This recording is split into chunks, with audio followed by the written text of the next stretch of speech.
Selesai sholat duha, saya datang ke rumah beliau pagi-pagi. Saya baru jalan kaki kira-kira 200 meter di depan rumahnya, saya lihat beliau lari pagi. Saya mempercepat langkah datang ke rumahnya, saya mengetuk pintu rumah. Ternyata beliau masuk ke dalam rumah. Ketika saya mengetuk pintu rumahnya, istrinya yang membuka pintu. Selamat pagi. Pagi. Ada apa? Ibu, saya mau ketemu Pendeta Alphonse. Istrinya langsung mengatakan kepada saya, mohon maaf, Pendeta Alphonse tidak ada di rumah. Dalam hati saya, baru yang tadi lari masuk itu siapa? Saya pulang, besok pagi saya datang lagi. Selamat pagi. Anak tertuanya yang keluar. Pagi, ada apa? Saya mau berjumpa dengan Pendeta Alphonse. Anaknya mengatakan, mohon maaf, Pendeta Alphonse tidak ada di rumah. Hari ketiga bulan pertama saya datang, selamat pagi. Anaknya juga mengatakan tidak ada di rumah. Hari keempat bulan pertama saya datang, selamat pagi. Istrinya mengatakan tidak ada. Selama 1 bulan penuh setiap pagi saya mengetuk pintu rumah itu, istri dan anaknya selalu mengatakan beliau tidak ada di rumah. Bulan kedua hari pertama saya datang, selamat pagi. Istrinya mengatakan tidak ada di rumah. Hari kedua bulan kedua saya datang, selamat pagi. Anak perempuannya mengatakan tidak ada di rumah. Begitu hari ke-15 bulan kedua saya datang, saya baru bilang selamat pagi. Istri dan anak pendeta menunggu saya di depan rumah dan memaki-maki saya di depan rumah. Bapak ini tidak bosan tiap pagi datang ke rumah kami? Kami sudah bilang Pendeta Alphonse tidak ada di rumah, Bapak masih saja datang ke rumah kami. Besok hari ke-16 bulan kedua tetap saja saya datang ke rumah itu. Sampai 2 bulan penuh saya tidak ketemu dengan Pendeta Alphonse, kecuali jawaban beliau tidak ada di rumah. Bulan ketiga hari pertama saya datang, istrinya mengatakan tidak ada di rumah. Hari kedua bulan ketiga saya datang, selamat pagi, anaknya mengatakan tidak ada di rumah. Begitu hari ketiga bulan ketiga saya datang, selamat pagi, anak tertuanya langsung mengatakan, pagi Pak Fadlan, mohon maaf, Bapak Pendeta tadi malam jatuh sakit sehingga kami bawa ke rumah sakit. Saya langsung memuji Allah dengan kata-kata Alhamdulillahirabbil alamin. Saya tidak pulang ke rumah, saya langsung dari rumah Pendeta Alphonse menuju ke rumah sakit. Ketika sampai ke rumah sakit, saya tidak langsung masuk ke ruangan itu, saya tanya di bagian resepsionis, kamar nomor berapa Pendeta Alphonse masuk tadi malam. Alhamdulillah nomor kamarnya 48. Saya tidak langsung masuk ke kamar itu, tetapi saya langsung keluar ke halaman rumah sakit. Saya beli parsel buah-buahan, saya bungkus rapi, dan itu menjadi strategi saya bisa bertemu dengan beliau di kamar tidur. Alhamdulillah,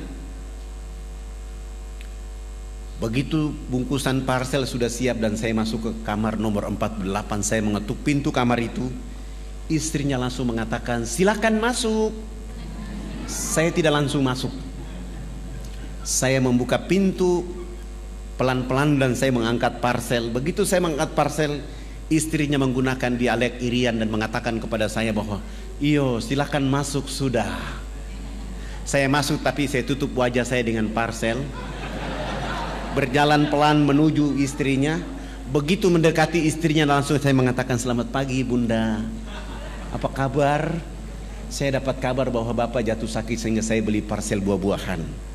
Saya begitu berdialog dengan istrinya, Pendeta Alphonse dari tempat tidur langsung menyapa saya, selamat pagi Pak Fadlan. Saya mengatakan, pagi Bapak Pendeta. Saya tinggalkan istri dengan parsel, saya merapat ke tempat tidur dan salaman dengan beliau. Saya bilang, Alhamdulillah Bapak Pendeta, hari ini benar-benar saya dapat rahmat dari Allah.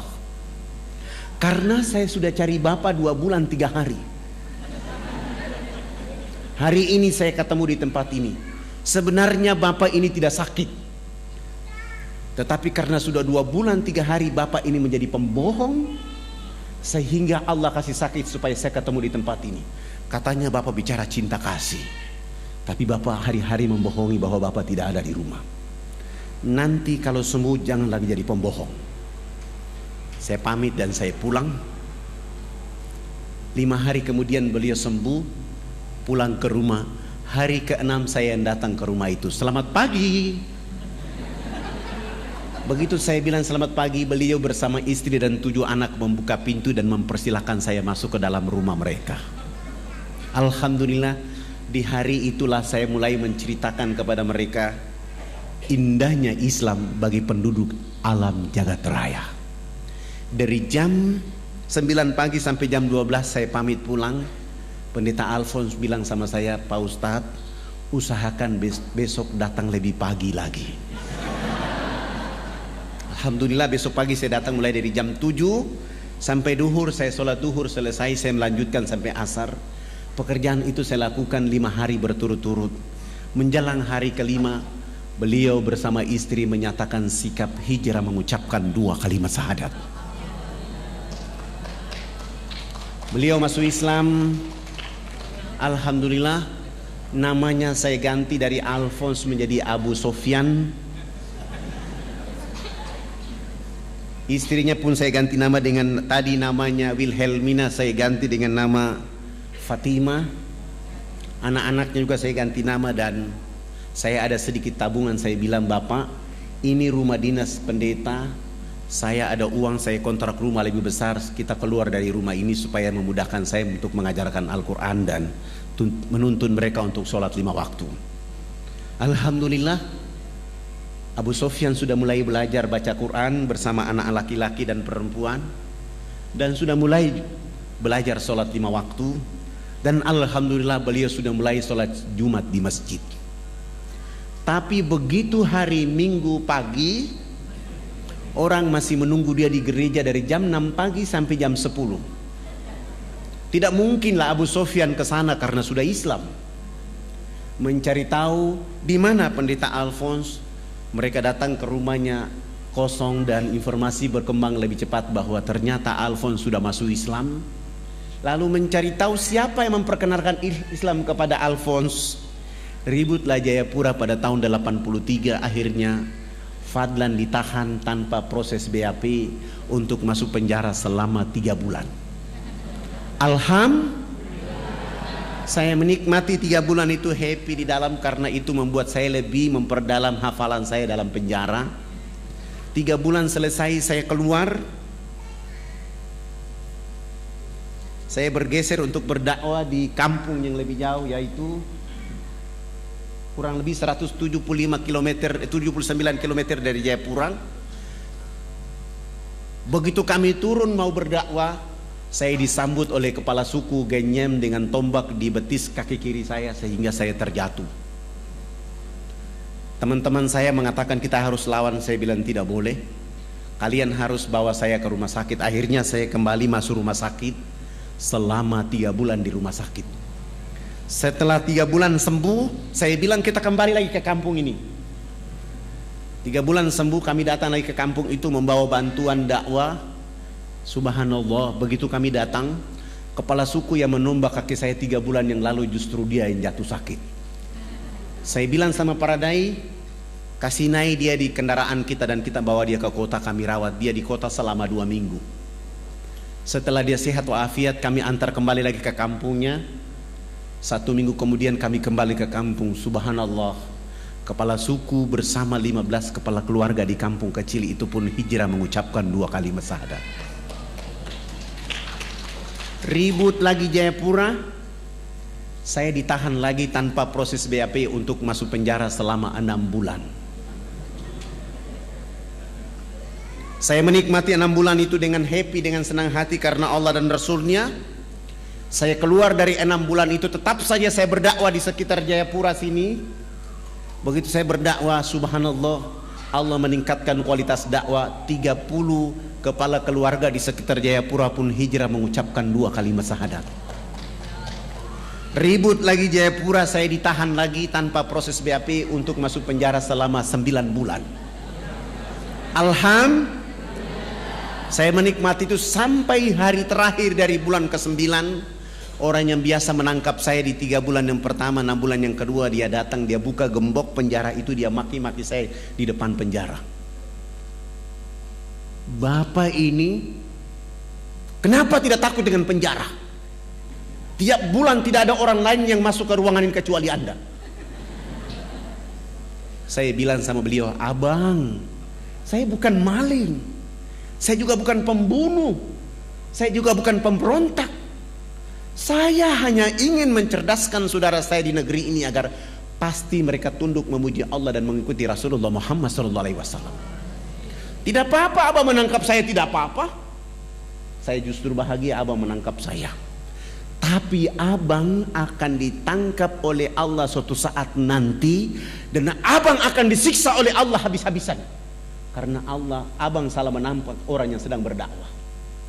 Bahasa saya ini membuat dia ketakutan dan dia bilang sama saya, jangan kau kasih takut-takut saya. Oh, ternyata dia juga ketakutan. Dia tidak bawa pulang saya ke posko dakwah saya, tapi dia bawa pulang saya ke rumah. Dia suruh 5 anak dan istrinya berkumpul di ruang tamu dan saya mendakwai mereka. Dan ini dakwah saya paling tercepat. 8 jam kemudian beliau bersama istri dan 5 anak pun hijrah mengucapkan 2 kalimat syahadat. Ketika dia masuk Islam, sudah tidak ada lagi orang yang menangkap saya. Saya mulai berpikir bahwa dakwah itu kalau dilakukan dengan sungguh-sungguh ikhlas, insya Allah hidayah akan lebih cepat daripada angin. Akhirnya saya mengumpulkan para dai supaya kita akan melakukan dakwah itu menjadi pekerjaan bergengsi dari Allah. Dan saya mengatakan kepada seluruh dai yang ada di Irian, pekerjaan yang paling bergengsi adalah dakwah. Siapa orang yang melakukan pekerjaan bergengsi ini, maka aktivitas kehidupannya dijauhkan dari segala fitnah. Bahkan selalu ada fitnah kepada dirinya, dia tetap saja istiqomah dengan pekerjaan bergengsi ini karena dia memuliakan Allah dan memuliakan orang untuk menyebut nama Allah Subhanahu wa ta'ala. Kami mulai berpikir mencari daerah yang lebih jauh, yaitu jalan dari Jayapura ke Wamena. Karena waktu itu kami belum punya fasilitas dakwah. Akhirnya mau dan tidak mau jalan kaki dari Jayapura ke Wamena. Berapa lama? 3 bulan baru sampai. Ini pekerjaan bergengsi. Karena Rasulullah SAW melakukan itu dari Mekah ke Madinah dalam keadaan dikejar, air susah, makanan susah. Tapi kalau di negeri ini air berlimpah, makanan berlimpah, maka nggak ada alasan bahwa jauh. Kami coba untuk jalan kaki. Kami 20 orang jalan kaki di perjalanan 1 bulan. Teman-teman saya 19 orang, mereka kehabisan energi tenaga. Mereka bilang, Ustadz, kalau kita memaksa diri 3 bulan sampai ke Wamena belum berdakwah, kita sudah dibunuh oleh orang. Akhirnya kami pergi 1 bulan, kembali ke Jayapura 1 bulan, tidak ada dakwah. Bagaimana caranya bisa sampai ke Wamena? Saya mulai menggunakan siasa, yaitu saya ke kantor desa supaya nama kami semua diganti. Foto-foto kami, KTP-nya diganti nama, yang nama Abidin dengan nama Markus, yang nama Zainuddin dengan nama Wilhelmus, yang nama Abidin dengan nama Paulus, yang nama Fadlan dengan nama Leo. Agamanya dikasih kosong. Dengan cara ini baru kami bisa beli tiket pesawat misionaris. Begitu membawa nama Markus, akhirnya bisa dibeli. Kami beli tiket semuanya. Sesudah itu besok pagi kami akan terbang ke Jayapura. Malam harinya kami menyediakan modal dakwah berupa sabun mandi 7 karton, sampo 7 karton, odol 7 karton, sikat gigi 7 karton, dan pakaian layak pakai 7 karung. Mencoba untuk berdakwah di Wamena. Alhamdulillah 45 menit kemudian kami tiba di Wamena. Ketika kami sampai ke Wamena, kami disambut oleh saudara-saudara kami, tapi sayang mereka dalam keadaan telanjang. Mohon maaf, ini bukan porno. Mereka dalam keadaan seperti ini.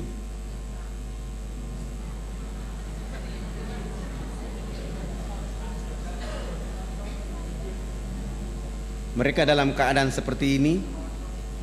Mereka dalam keadaan seperti ini. Mereka dalam keadaan seperti ini. Ketika melihat keadaan seperti ini, saya mulai bilang sama para dai bahwa 1 minggu pertama kita tidak boleh berdakwah, kita akan pelajari bagaimana keadaan mereka. Ternyata saudara-saudara kita di pedalaman itu tidak punya pakaian, maka mereka pakai pakaian seperti itu.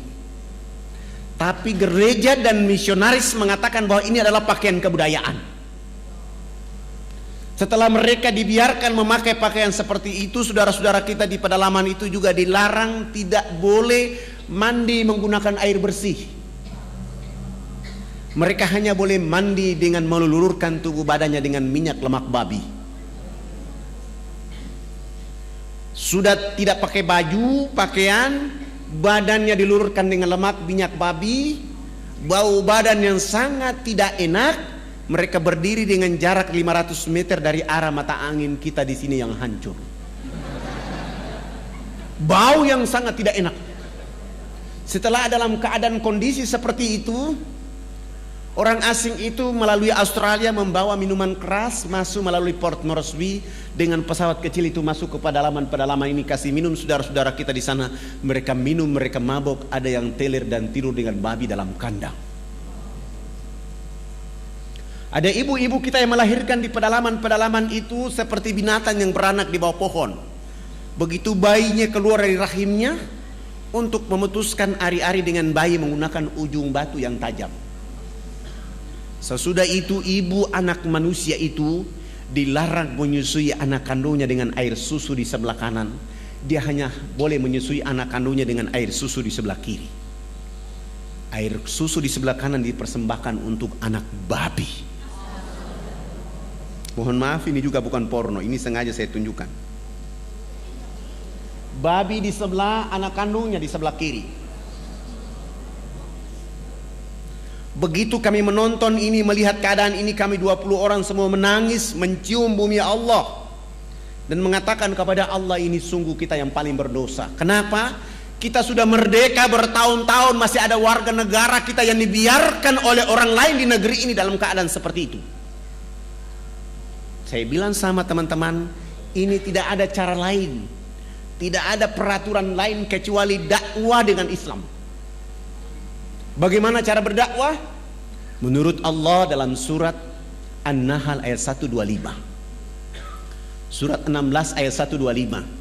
Serulah manusia ke jalan agama Tuhanmu dengan hikmah, arif, bijaksana. Berdialog dengan mereka pun dengan arif dan bijaksana. Kepada siapa Allah beri petunjuk, kepada siapa Allah sesatkan. Saya mentadaburi ayat ini dengan menggunakan sabun mandi. Minggu kedua hari pertama, saya mulai mengajak kepala suku besarnya, kami bawa dia ke sungai. Begitu sampai ke sungai, saya bilang, Bapak ikut kami loncat masuk ke dalam sungai. Kami 20 orang ditambah kepala suku bersama-sama jebur masuk dalam sungai. Sesudah itu naik, saya bilang kepala suku berdiri di samping kanan saya, para dai 19 orang berdiri di depan. Dan saya bilang sama kepala suku, Bapak ikut gerakan kami. Saya kasih beliau satu sabun dan saya bilang, Bapak ikut gerakan kami. Begitu kami gosok sabun di sebelah kanan, kepala suku ikut gosok sabun di sebelah kanan. Kami gosok sabun di sebelah kiri, kepala suku ikut gosok sabun di sebelah kiri. Sesudah itu saya ambil sabun dari tangan kepala suku, saya ganti dengan sampo. Rambut kami orang Irian itu kalau belum kena air dengan sampo itu rambut tenang-tenang saja. Begitu kepala suku dia siram sampo, satu botol kecil di atas rambutnya, dia keramas, rambut keribu keriting itu dia mekar kayak bunga yang berkembang. Sehingga busa sampo itu makin tinggi. Begitu makin tinggi jatuh kena hidung kepala suku. Dia mencium harum dari busa sampo itu, langsung pergi, tidak mau lagi bilas dengan air.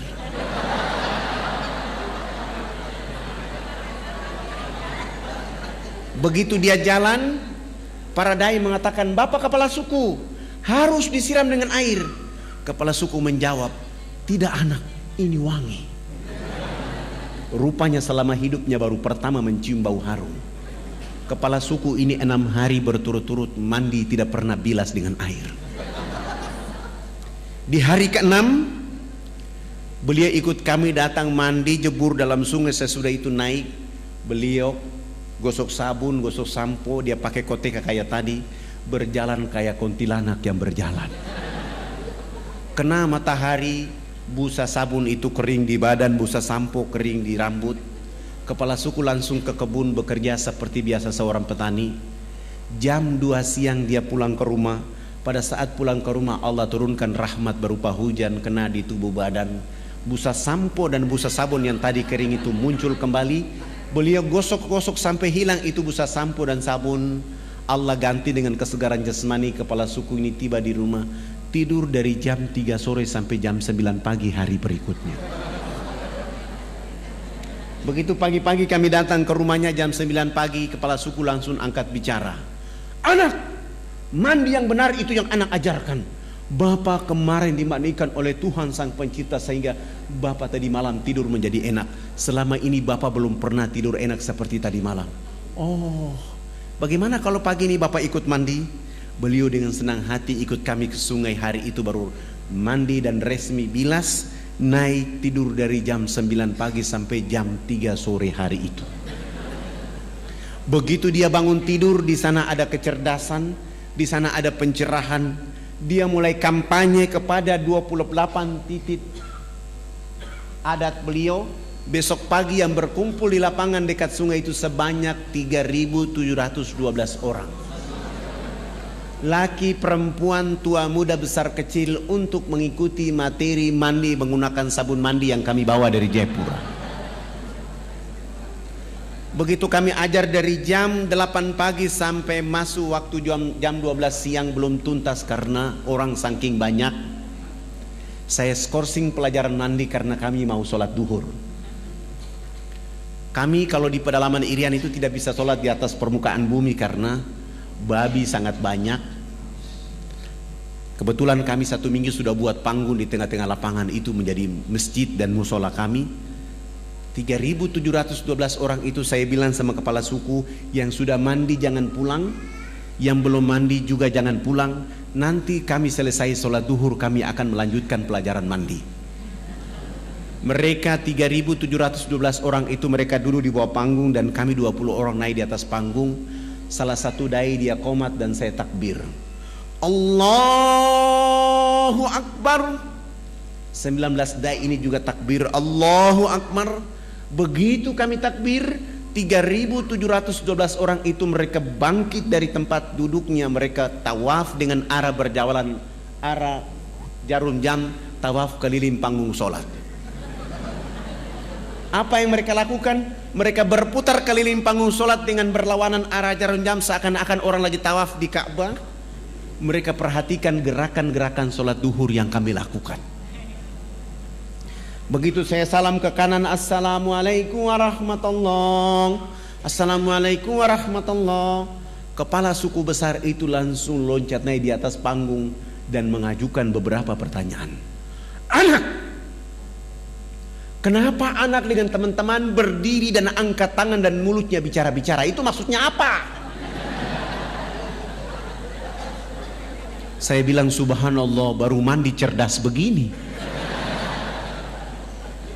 Bagaimana saya bisa mampu menjawab pertanyaan itu? Hampir saya tidak sanggup. Tapi tiba-tiba ada ilham dari Allah untuk saya menjawab. Saya bilang sama kepala suku dan masyarakat, Bapak kepala suku dan masyarakat dan mama-mama yang ada di sini, kami di atas panggung ini agama kami Islam. Dalam agama kami diperintahkan Tuhan Allah Sang Pencipta dalam 1 hari 5 kali menghadapnya di saat dan waktu yang ditentukan. Tadi kami berdiri mengangkat tangan itu artinya kami menyerahkan sepenuhnya kehidupan, diri, jiwa raga kami kepada Tuhan Allah. Yang kami bicara-bicara itu adalah Allah Maha Besar, sementara kehidupan kami dan diri serta jiwa raga kami sangat kecil sehingga tangan kiri kami malu menutup dada kami, tangan kanan kami pun malu menutup tangan kiri dan dada yang penuh dengan kehinaan. Kami menyerahkan sepenuhnya jiwa raga kami kepada Tuhan Allah.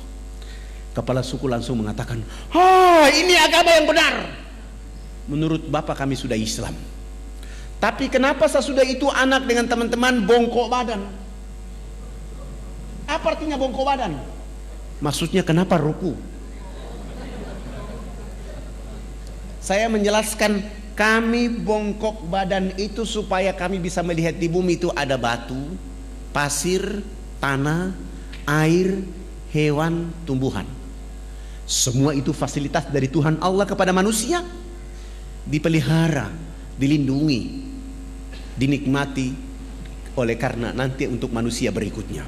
Oh, ini agama yang benar menurut Bapak, kami sudah Islam. Tapi kenapa sesudah itu anak dengan teman-teman tunduk mencium papan? Apalagi artinya tunduk mencium papan? Kenapa sujud? Saya menjelaskan, kami tunduk mencium papan itu pertanda kami menangis kepada Tuhan Allah atas kejahatan, maksiat, dosa yang kami lakukan di bumi. Kenapa kami lakukan itu Bapak Kepala Suku dan Mama-mama? Karena sebentar kami mati nanti, kulit, daging, darah, tulang akan dilebur menjadi tanah. Sebelum dilebur menjadi tanah, kami menyatukan telapak tangan, kepala, lutut dan kaki untuk menangis meminta ampun kepada Dia, Allah yang Maha Tinggi. Oh, ini agama yang benar. Menurut Bapak kami sudah Islam. Tapi kenapa sesudah itu anak dengan teman-teman lihat ke sebelah kanan mulutnya bicara-bicara, lihat ke sebelah kiri masih bicara-bicara?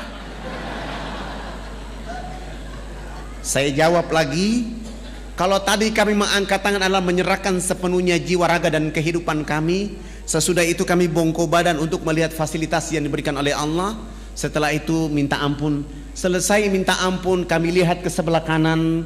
Kalau belum ada orang yang tahu mandi, tugas kami mengajarkan mereka bisa tahu mandi. Melihat ke sebelah kanan, kalau belum ada orang yang tahu berpakaian, tugas kami mencari pakaian untuk menutup badannya. Ada yang lapar, tugas kami mencari makan. Ada yang sakit, tugas kami mencari obat. Sesudah itu melihat ke sebelah kiri, kalau belum ada orang di bumi ini yang mengenal Allah dan Rasulnya, tugas kami datang memperkenalkan Allah dan Rasulnya kepada mereka. Begitu mendengar penjelasan saya, Kepala Suku Besar langsung mengatakan kepada kami 20 orang, kalau begitu kami tidak boleh duduk di atas panggung sholat itu. Kami turun duduk di bawah menemani 3.712 orang. Mereka 6 kepala suku naik di atas panggung menggantikan kami. Mereka bukan sholat, tapi mereka rapat adat membahas kehadiran kami di sana. Rapat adat 1,5 jam kemudian, Kepala Suku Besar menyampaikan pengumuman kepada 3.712 orang di lapangan itu. Wah, wah, wah, wah, wah, hubulokanayak. Saya kasih contoh kepala suku, saya kenakan saya kepala suku, Bapak Ibu 3.712 orang. Karena saya ini orang fak-fak, saya tidak tahu bahasa Wamena. Karena bahasa yang ada di Irian itu ada 324 bahasa. Saya tanya kepada orang yang ada di bawah saya apa yang dimaksud oleh kepala suku, ternyata artinya buat kami 20 orang sangat berbahagia. Hari ini kita senang, hari ini kita gembira karena anak-anak ini sudah datang di tempat kita mengajarkan agama yang benar. Dalam rapat adat kami mengatakan bahwa kita yang ada di lapangan ini harus mengikuti agama yang mereka ajarkan. Kami 20 orang langsung sujud syukur dan menangis berterima kasih kepada Allah Subhanahu wa taala. Terima kasih Allah ya Rabb. Kami belum menyebut namamu ke dalam dada mereka. Kami belum mengajarkan nama kekasih Muhammad ke dalam hati mereka. Kami hanya bawa rizkimu berupa sabun, odol, sikat gigi ya Allah ya Rabb.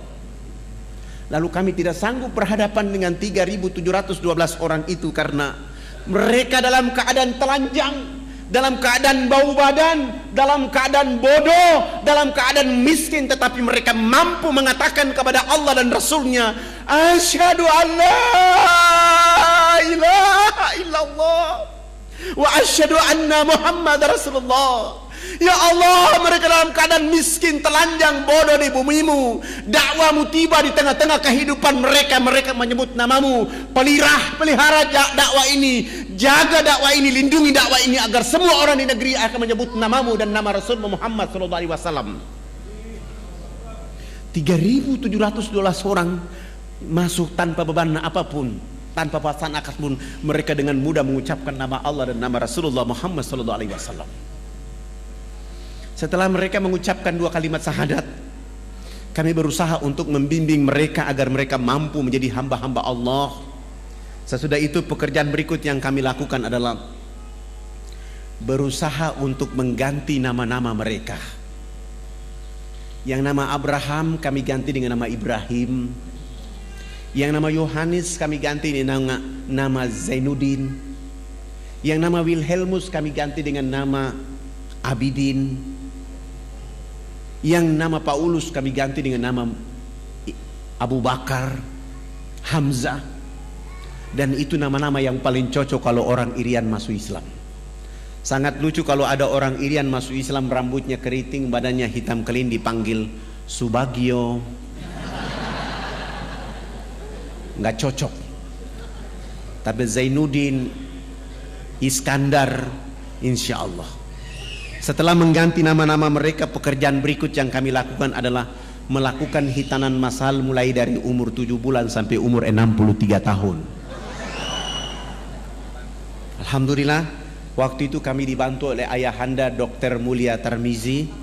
Kebetulan beliau menjadi Komandan Lantamal Angkatan Laut di Jayapura. Beliau dulu bicara dakwah Islamiyah dan kami mengantar beliau ke atas menghitan saudara-saudara kita di sana. Alhamdulillah. Sesudah itu beliau menulis surat supaya saya membawa surat itu menghadap Presiden Soeharto di Jakarta. Kami bawa kepala-kepala suku. Kepala-kepala suku ini sudah pakai celana panjang, sudah pakai kemeja, bahkan sudah pakai jas. Tetapi mereka belum bisa pakai sepatu. Karena ukuran sepatunya waktu itu nomor 47. Selama hidupnya belum pernah menggunakan alas kaki, begitu masuk Islam disuruh pakai alas kaki. Terpaksa tidak ada jenis sepatu itu dan kami menggunakan sendal jepit. Kelebihan tumit kami bawa mereka. Naik pesawat dari Wamena ke Jayapura, Jayapura langsung menuju Makassar. Dari Makassar saya bawa mereka, kepala-kepala suku melihat pembangunan di kota Makassar. Sesudah itu terbang di Jakarta. Tiba di Jakarta malam hari.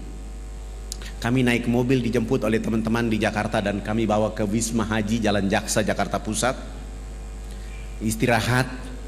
Pagi-pagi kami ke istana. Sampai ke istana, alhamdulillah Presiden Soeharto berkenan menerima kami. Beliau minta supaya pertemuannya jangan di istana tapi di rumahnya di Cendana. Selepas sholat asar kami langsung bertemu dengan beliau. Beliau berdiri dengan senyum ciri khasnya menyambut kehadiran kepala-kepala suku bersama saya. Kepala negara menyambut kepala suku, saling berpelukan, salaman. Sesudah itu dibawa masuk ke dalam ruang tamu, dikasih makan, dikasih minum, dikasih oleh-oleh. Setelah diberikan oleh-oleh, Pak Harto minta supaya kepala sukunya konferensi pers.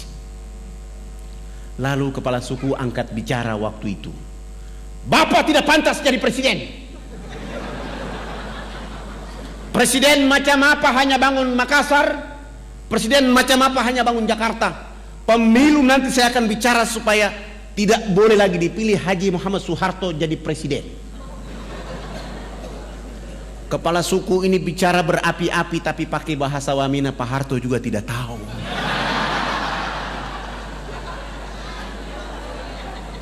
Tapi karena Pak Harto memiliki positive thinking, melihat gerakan kepala suku, beliau pasti punya feeling bahwa ini terjemahannya pasti bagus.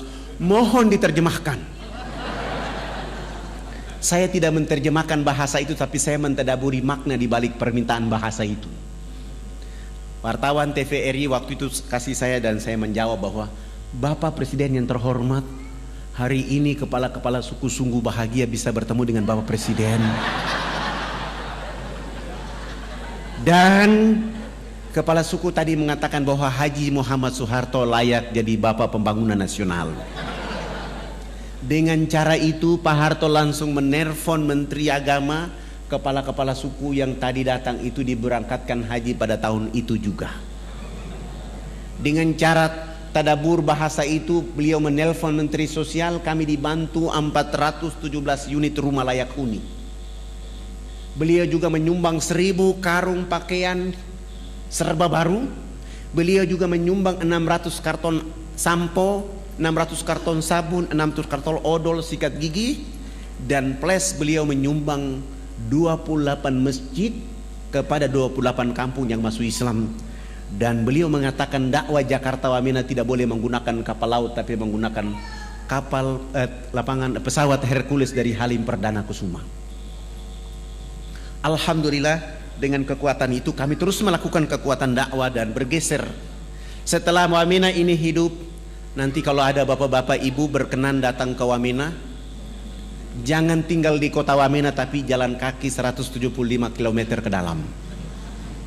Kita akan mendengar suara-suara Islam di tengah-tengah hutan itu. Ada saudara-saudara dan anak-anak kita yang rambutnya keriting, badannya hitam kelin, tapi dia sanggup azan di waktu duhur, asar, maghrib, isya, bahkan di waktu subuh. Terkadang kita tidak sanggup meneteskan air mata oleh karena di tengah-tengah hutan itu jauh dari khalayak ramai, tapi ada orang yang menyebut nama Allah, menyebut nama Rasulullah Muhammad SAW. Saya bergeser lagi berdakwah di Biak sini. Ini waktunya masih panjang ya.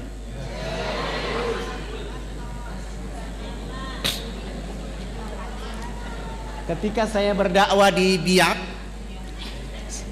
saya sudah berdakwah selama 5 hari. Pendeta Alexander melihat saya dan mengetahui saya ada di Biak, dan beliau datang mengusir saya dari Biak. Beliau bertemu dengan saya dan beliau mengatakan, Pak Fadlan, tidak boleh Anda bicara Islam di negeri ini. Saya bilang sama beliau, abang, saya orang ustadz orang Irian, abang pendeta orang Irian, saya boleh bicara Islam di sini karena agama pertama ada di Irian adalah agama Islam. Agama Kristen baru masuk ke Irian pada tanggal 5 Februari 1855. Sementara Islam 17 Juli 1214 Masehi. Dan agama Islam masuk ke Irian itu tidak, agama Kristen masuk ke Irian bukan masuk dengan sendirinya. Orang Islam yang membawa agama Kristen masuk ke Irian. Sultan Tidore yang membawa agama Kristen masuk ke Irian. Maka saya berhak bicara agama Islam di sini. Beliau mengatakan tidak boleh Anda bicara Islam di sini. Kalau Anda bicara Islam di sini, saya dengan masyarakat Kristen akan mengancam kalian. Saya bilang, Pak Pendeta, alasan apa saya tidak boleh bicara agama Kristen di Irian, agama Islam di Irian? Beliau mengatakan kepada saya bahwa, Pak Fadlan, Anda tidak boleh bicara agama Islam di Irian karena Irian sudah dibeli oleh Yesus Kristus. Oh, Pak Pendeta, kalau Irian sudah dibeli oleh Yesus Kristus, mana kwitansi dari Yesus?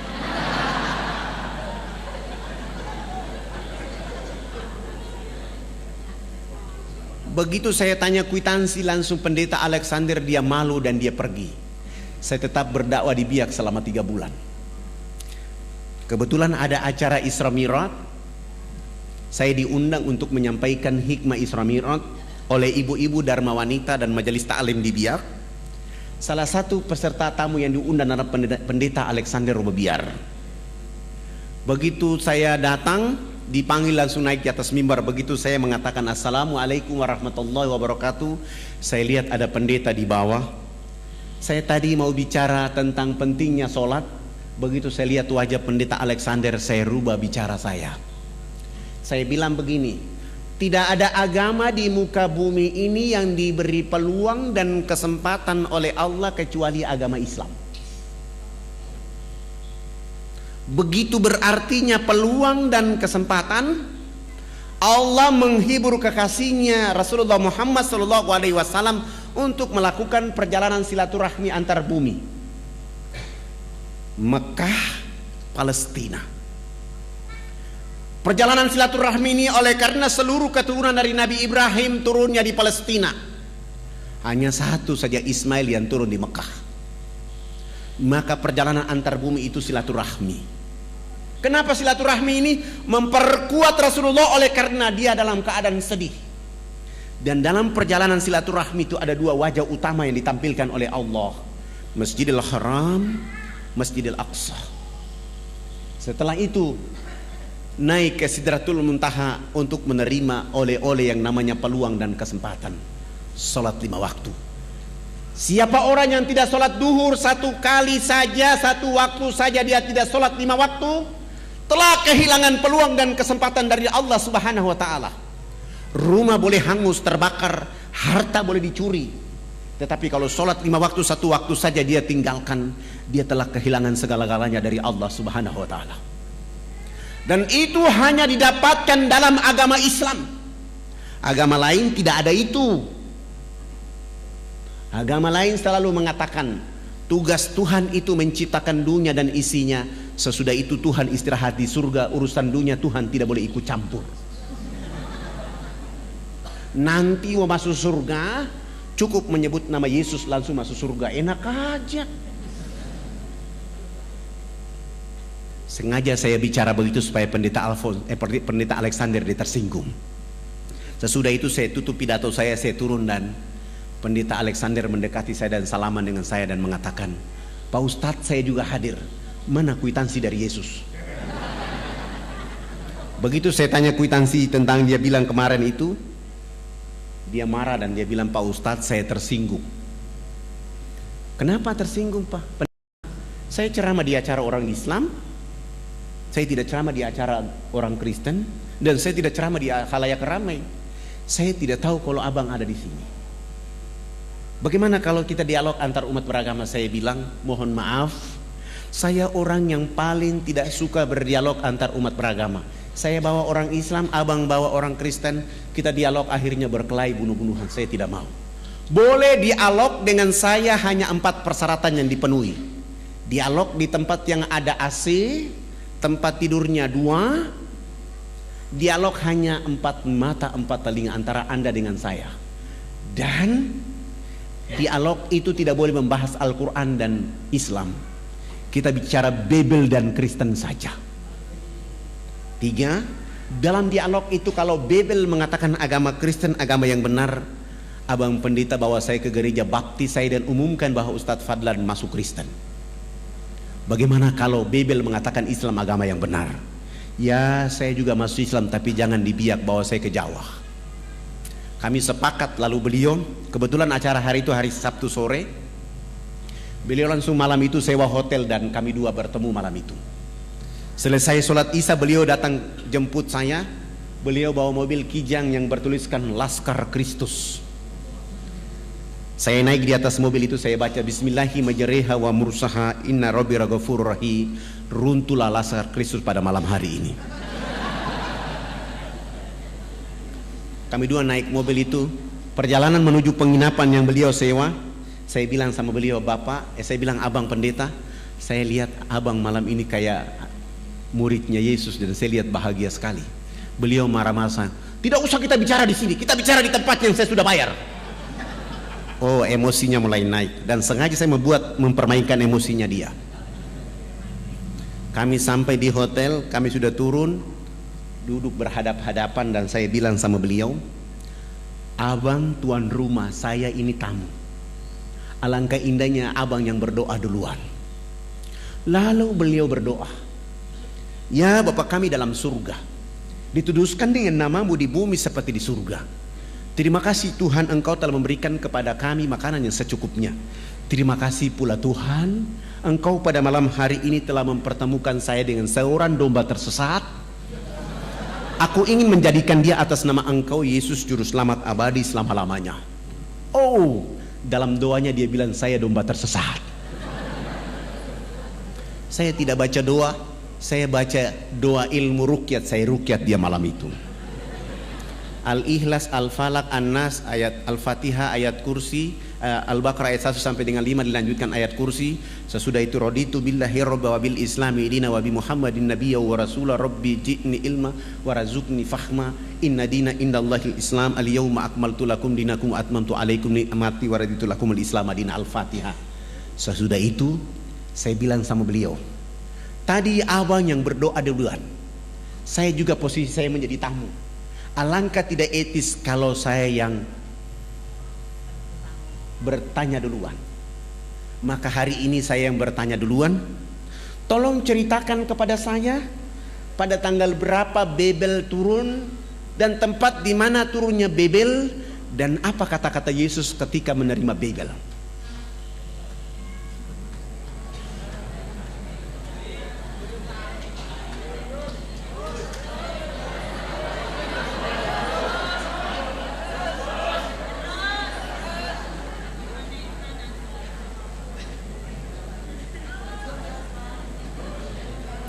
Iya, masih ada berapa menit? Waktu kita sampai jam 8.30. Alhamdulillah, saya rukyat selesai, mulai berdoa dan beliau bilang, Beliau mulai membuka Bible, Paulus, Matius, Yesaya, Markus. Dia tidak menemukan ayat itu dan saya bilang sama beliau, coba bantu saya lihat Yesaya 12 ayat 29. Di situ ada informasi, beliau baca, saya bilang itu kan kitab suci abang, silakan baca, saya ingin mendengar. Akan datang seorang nabi, diajarkan kitab kepadanya dengan kata-kata baca. Nabi itu mengatakan, aku tidak dapat membacanya. Ayat ini sekarang tinggal nomor ayat, isi ayat tidak ada. Cetakan terakhir saya periksa tidak ada isi ayatnya. Supaya abang lebih kuat, tolong lihat Matius 7 ayat 21-23. Yesus akan mengusir orang-orang yang menyebutnya Tuhan. Terbitan baru merubah. Yesus menolak disebut guru yang baik. Begitu beliau baca, beliau bilang, saya bilang sama beliau, bagaimana? Beliau bilang sama saya, Pak Ustadz, ayat ini salah cetak ini. Bagaimana mungkin salah cetak, yang mencetaknya adalah doktor? Kalau mereka salah cetak berarti Allah menutup hati mereka, menutup mata mereka. Karena Injil 62 sampai hari nama ini masih ada. Akhirnya kami tidur. Beliau bilang, udah Pak Ustadz, kita mengantuk dan sebaiknya kita tidur. Sudah jam 2 malam. Akhirnya kami tidur, saya masuk kamar mandi wudu. Sesudah itu saya baca doa dan tidur. Ternyata beliau belum tidur. Beliau masih menggunakan satu ilmu untuk menghantam saya, namanya hipnotis. Saya tetap memperhatikan itu dan ayat kursi tetap saja saya baca di saat saya tidur. Alhamdulillah saya yang bangun sholat subuh, dia yang ketiduran. Setelah saya sholat subuh selesai, lihat sudah jam 8 pagi, saya kasih bangun beliau. Saya bilang, abang katanya mau ke gereja, silakan bangun dan ke gereja. Beliau bangun dan ke gereja, tidak pakai jas lagi, pakaian biasa saja, sampai ke gereja, naik di atas mimbar dan mengatakan di dalam gereja bahwa hari ini saudara-saudara hamba Tuhan, terakhir saya berdiri di mimbar ini, hari ini saya keluar dari agama ini. Dia dikejar sampai 3 jari kaki sebelah kirinya dipotong. Yang membuat dia yakin, hakul yakin, karena mestinya ketika terpotong harus darah tercecer keluar dari tubuh badannya. Ternyata satu tetes pun tidak keluar. Dia lari sampai ke kamar hotel itu, baru darah keluar. Akhirnya beliau bilang, selamatkan keluarga saya, selamatkan saya karena saya mau masuk Islam. Subhanallah. Saya telepon teman-teman dokter muslim menyelamatkan dia, dan kami lari dari Biak ke Jayapura, Jayapura terbang ke Makassar, langsung ke Jakarta, dan beliau masuk Islam di Islamic Village di Tangerang di depan ayahanda Yuna Nasution. Sesudah itu disuruh ke Mesir belajar Islam selama 6 tahun di Mesir. Kembali ke Indonesia menjemput istrinya menunaikan rukun Islam yang kelima. Sesudah haji kami antar kembali ke Biak. Di Biak beliau mewakafkan tanahnya 2.500 meter untuk kami bangun sebuah masjid. Subhanallah, masjid itu dibangun selesai. Kami sholat subuh berjamaah, kami bangkit dari sujud akhir, beliau tidak bangkit dari sujud. Beliau langsung meninggal dunia dalam keadaan sujud itu. Spektakuler. Hari ini anak-anak beliau bersama kami sedang belajar di Sudan khusus untuk hadis Rasulullah, memahami hadis Rasulullah. Yang satu lagi masih ada di Medina, dengan harapan nanti pulang kami akan memperkaya dakwah dengan Islam. Bapak Ibu yang dirahmati oleh Allah Subhanahu wa taala, saya belum masuk ke cerita inti, kita masih di pembukaan. Tapi karena waktu sudah diminta oleh panitia dengan berdoa, saya minta mungkin kita akan nonton. Saya ada bawa CD, ada 100 CD, silakan dibagikan gratis. Saya serahkan kepada panitia, nanti panitia yang mengaturnya. Kalau yang tidak kebagian mohon di copy, disebarluaskan.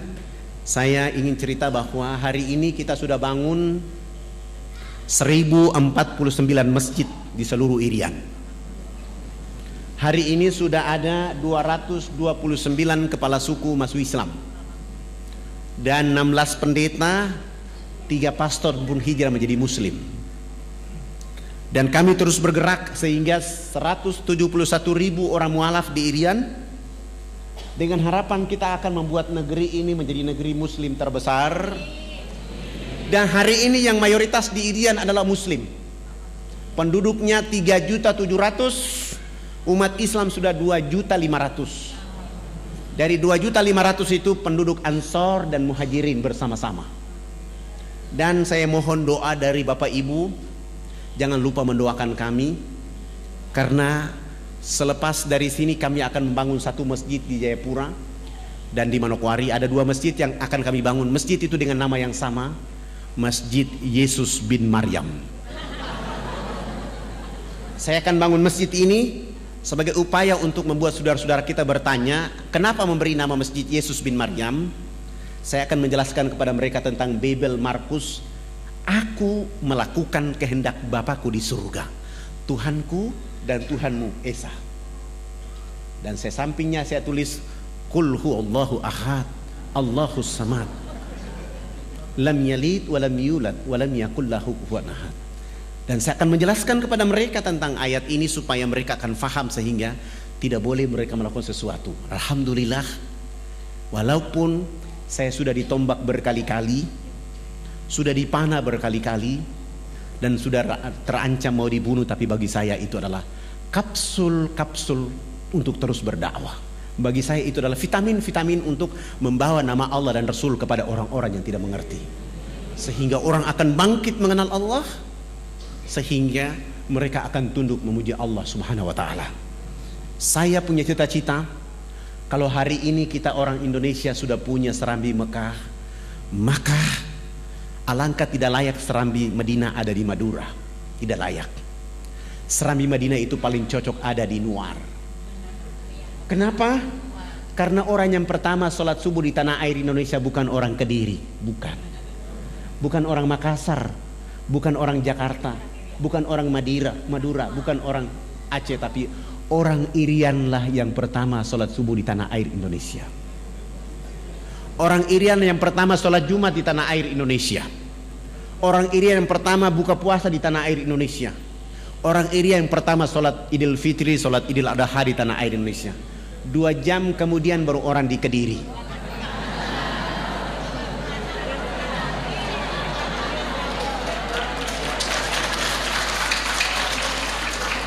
Artinya benar maksud para pejuang republik ini.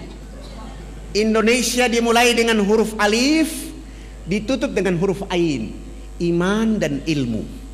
Maksudnya adalah orang Irian itu dengan iman, dengan ilmu, rambutnya keriting, badannya hitam kelim, tetapi dia yang mengatakan awal menjemput fajar.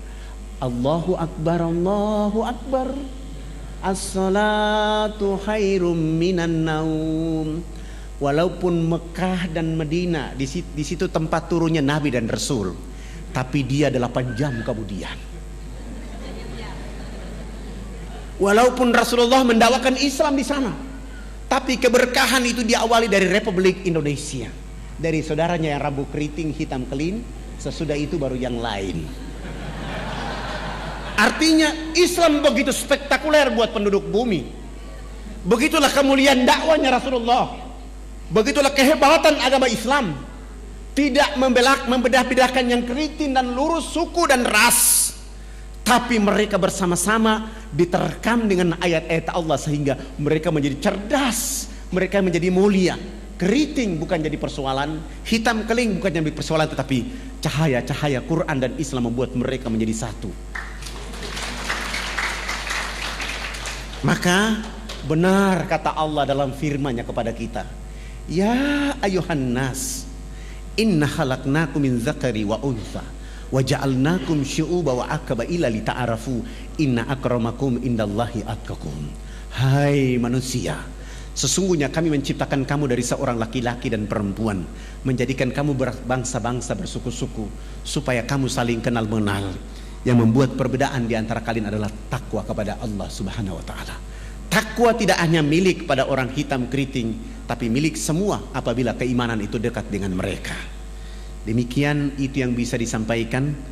Perlu kita memutar CD? Oke, sudah tidak bisa, tidak ada waktunya. Mungkin nanti sudah ada CD-nya bisa diputar. Untuk itu saya mengajak kita, mari kita sama-sama memohon ampun kepada Allah Subhanahu wa taala, menghadirkan jiwa raga kita memuji Allah Subhanahu wa taala, bersalawat kepada Rasulullah Muhammad sallallahu alaihi wasallam dengan satu harapan, tempat ini, majelis ini menjadi telaga-telaga perbaikan jiwa raga kita, telaga-telaga untuk membuat kita sepanjang hari, setiap minggu, setiap pekan kita mampu menyelam ke dalam telaga ini untuk bertemu Allah dan Rasul-Nya, dan menjadikan Kediri menjadi kiprah timbulnya dakwah terbaik. Ulama-ulama dan para mubalik-mubaliknya tampil untuk mengantarkan kalimat hak kepada seluruh penduduk yang ada di tanah air yang kita cintai. Marilah kita sama-sama baca Al-Fatihah. Semoga Al-Fatihah ini membuat kita menjadi mulia di hadapan Allah. Al-Fatihah.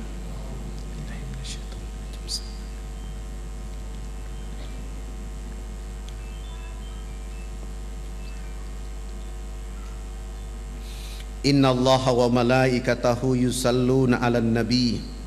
Ya ayyuhalladzina amanu sallu alaihi wa sallimu tasliman. Allahumma salli ala sayyidina Muhammadin fil awwalin wal akhirin. Allahumma salli ala sayyidina Muhammadin fin nabiyyin wal mursalin. Allahumma salli ala sayyidina Muhammadin fi kulli waqti wa khin. Wa sallam radhiyallahu tabarak wa ta'ala an sadatina ashab Rasulillahi ajmain. Amin. A'udzu billahi minasyaitonir rajim. Bismillahirrahmanirrahim. Hamdan syakirin, hamdan hamidin, hamdan naimin, hamdan yuafi ni'amahu wa yukaffi majidah. Ya Rabbana lakal hamdu kama yanbaghi li jalali wajhikal karim wa azimi sultani. Allahumma salli ala sayyidina Muhammadin wa ala alihi sayyidina Muhammad. Allahumma rabbi ghafir lana zunubana wali walidina warhamhuma kama rabbayana sigara wali jamil muslimina wal muslimat wal mu'minina wal mu'minat al ahya'i minhum wal amwat. Allahumma rabbana zalamna anfusana wa in lam taghfir lana wa tarhamna lanakunanna minal khasirin. Rabbana zalamna anfusana wa in lam taghfir lana wa tarhamna lanakunanna minal khasirin. Rabbana zalamna anfusana wa in lam taghfir lana wa tarhamna lanakunanna minal khasirin. Rabbana la tu'akhizna in nasina wa ata'na. Rabbana wa la tahmil alaina isran kama hamaltahu 'alal ladzina min qablina. Rabbana wa la tuhamilna ma la taqata lana bi. Wa'fu 'anna waghfir lana warhamna. Wa'fu 'anna waghfir lana warhamna. Wa'fu 'anna waghfir lana warhamna anta maulana fansurna 'alal qaumil kafirin. Allahumma aslih umat Sayyidina Muhammad fi Kediri. Allahumma jabur umat Sayyidina Muhammad fi Kediri. Allahumma astur umat Sayyidina Muhammad fi Kediri. Allahumma Sayyidina Muhammad fi Indonesia. Allahumma ma'afi umat Sayyidina Muhammad fid dini wad dunya wa zabil akhirah. Allahumma ansur umat Sayyidina Muhammad fi Palestin. Allahumma ansur umat Sayyidina Muhammad fi Iraq. Allahumma ansur umat Sayyidina Muhammad fi Indonesia. Allahumma ansur umat Sayyidina Muhammad fi Myanmar. Allahumma ansur umat Sayyidina Muhammad fid dini wad dunya wa zabil akhirah. Allahumma aftah lana abwabal khair, abwabal barakah, abwabal nikmah, abwabal sihat, abwabal quwwah, abwabal salamah birahmatika ya arhamar rahimin. Hasbunallah wa ni'mal wakil, ni'mal maula wa ni'man nasir. Rabbana taqabbal minna innaka antas samiun alim wa tub alaina innaka antat tawwabur rahim. Rabbana atina fid dunya hasanah wa fil akhirati hasanah wa qina azabannar wa adkhilnal jannata mal abrar ya aziz ya ghaffar ya rabbal alamin. Subhana rabbika lidzati amma yasifun wa salamun alal mursalin walhamdulillahi rabbil alamin. Mohon maaf lahir batin. Wabillahi taufiq wal hidayah. Wassalamualaikum warahmatullahi wabarakatuh.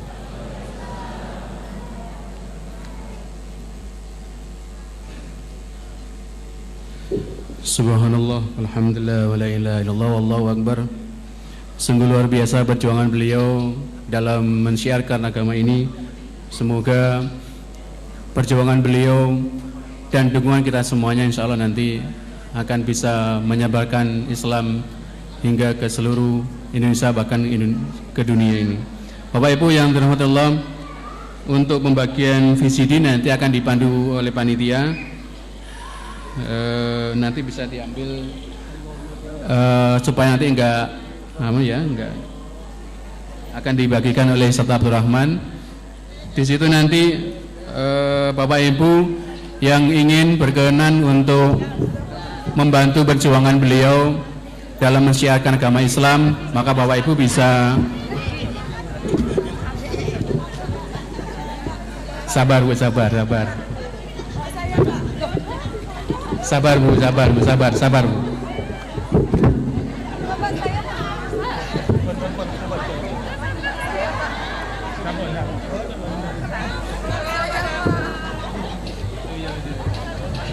Untuk yang belum kebagian, insya Allah IKD akan menggandakan. Insya Allah untuk akad depan bisa diambil di panitia.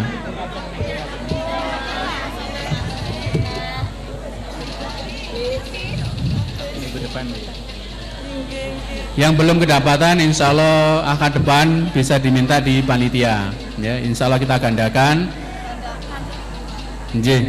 Insya Allah akan kita gandakan akad depan. Karena jumlahnya terbatas, ya, maka insya Allah kita akan usahakan untuk digandakan akad depan. Nggih, matur suwun. Bapak Ibu yang dirahmati Allah, demikian pengajian akad bagi kadi pada pagi hari ini. Mari kita sama-sama akhiri kajian kita dengan bacaan hamdalah, istighfar dan doa akhir majelis. Alhamdulillahirabbil alamin, astaghfirullahaladzim, subhanakallahumma wa bihamdika, asyhadu an la ilaha illa anta, astaghfiruka wa atubu ilaik. Dari kami mewakili seluruh panitia, dari pengajian akad ini, ada kurang lebihnya mohon maaf yang sebesarnya. Billahi taufiq wal hidayah. Afu minkum. Wassalamualaikum warahmatullahi wabarakatuh.